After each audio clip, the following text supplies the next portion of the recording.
साथियों, इस वीडियो में हम डिस्कस करेंगे ग्रेट कलकत्ता किलिंग्स के बारे में और नुआखली मैसेकर के बारे में।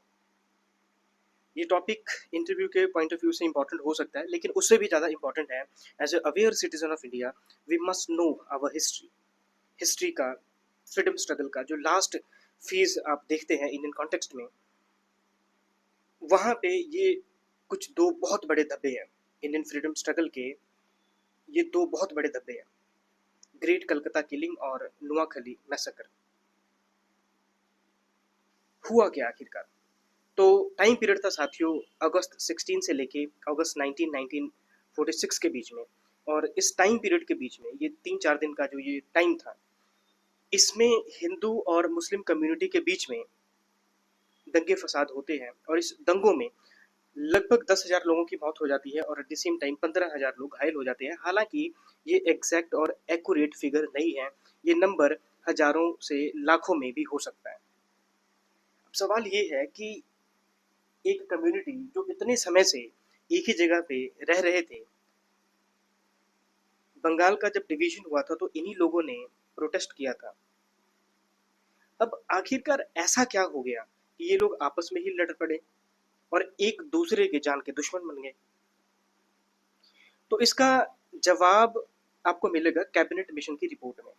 कैबिनेट मिशन की रिकमेंडेशन में कहीं पे भी ये नहीं लिखा था कि पाकिस्तान एक इंडिपेंडेंट देश होगा।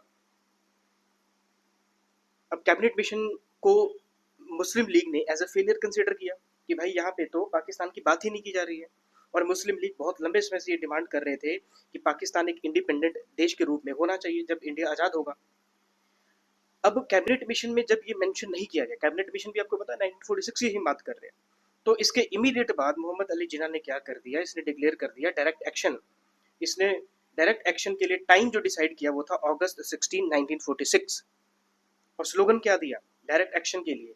स्लोगन दिया, लेकर रहेंगे पाकिस्तान, लड़कर लेंगे पाकिस्तान। तो यहाँ पे सिंपली वायलेंस को प्रमोट किया जा रहा है। तो अगर आपसे कोई पूछे कि ग्रेट कलकत्ता किलिंग जो था इसके लिए कौन रिस्पॉन्सिबल है, तो ये जिन्ना रिस्पॉन्सिबल है। ये खुद तो बच गया, लेकिन लाखों की संख्या में यहाँ पे बेकसूर लोग जो थे ये मारे गए थे। ये स्टेटमेंट देखिए, यहाँ पे स्लोगन देखिए, ये स्लोगन में साफ साफ यहाँ पे वायलेंस की बात की जा रही है, लड़कर लेंगे पाकिस्तान। तो ग्रेट कलकत्ता किलिंग की जब हम बात करते हैं तो सबसे बड़ा जो कल्प्रिट है वो है मोहम्मद अली जिन्ना। और दूसरे नंबर पे अगर हम बात करें तो उस समय का बंगाल का जो सीएम था जिसका नाम था हुसैन सुहरावर्दी। ये दोनों लोग सबसे बड़े आप कह सकते हैं हत्यारे हैं इस किलिंग की जब हम बात करते हैं तो। हुसैन सुहरावर्दी क्यों? क्योंकि हुसैन सुहरावर्दी ने स्टेटमेंट दिया डायरेक्ट एक्शन डे का जब ऐलान किया गया, उसके बाद इसने स्टेटमेंट दिया कि बिल्कुल टेंशन नहीं लेना है, पुलिस अपने कंट्रोल में है। और ऐसा ही हुआ, जब वायलेंस इरप्ट हुआ तो इसने पुलिस को कंट्रोल करके रखा, पुलिस का यहाँ पे कोई इंटरफेरेंस ही नहीं था। तो मोहम्मद अली जिन्ना और हुसैन सुहरावर्दी, हालांकि आप कह सकते हो जिन्ना तो था ही इमीडिएट कॉज, लेकिन ये सबसे बड़ा कातिल था। तो इन दो लोगों का नाम साथियों कम से कम आपने याद रखना है। ये कुछ नंबर्स मैंने यहाँ पे ऐड करे गए हैं, ये नंबर आप देख लेना, शायद आपके काम आ जाए।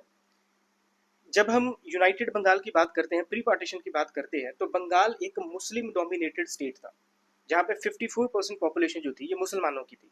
हिंदुओं की जो पॉपुलेशन थी वो 44% थी। हिंदुओं का जो इलाका था वो वेस्टर्न पार्ट में था। वेस्टर्न बंगाल में हिंदूज का जो कॉन्सेंट्रेशन था वो ज़्यादा था और ईस्टर्न बंगाल में मुसलमानों का डोमिनेंस था। एग्जाम्पल अगर हम देखें तो कलकत्ता में अगर आप देखेंगे तो 73% हिंदूज थे। तो ये था कलकत्ता किलिंग के बारे में। अब हम देखते हैं नोआखली। नोआखली की जो लोकेशन है ये ईस्टर्न बंगाल में है, आज के टाइम में बांग्लादेश में है, और वहाँ पे मुस्लिम जो है ये मेजोरिटी में है।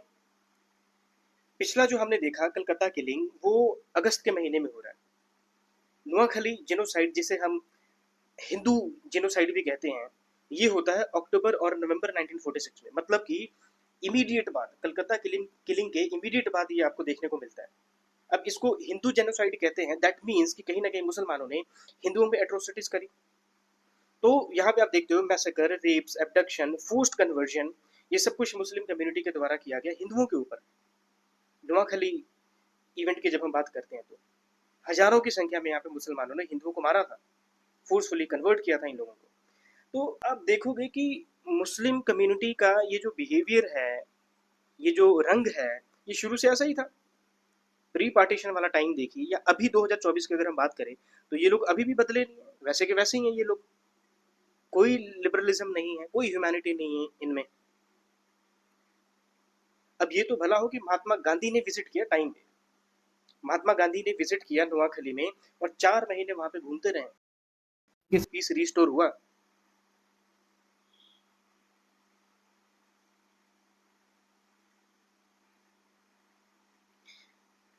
अदरवाइज ये नोआखली जेनोसाइड जो था, ये और भी भयानक रूप ले सकता था।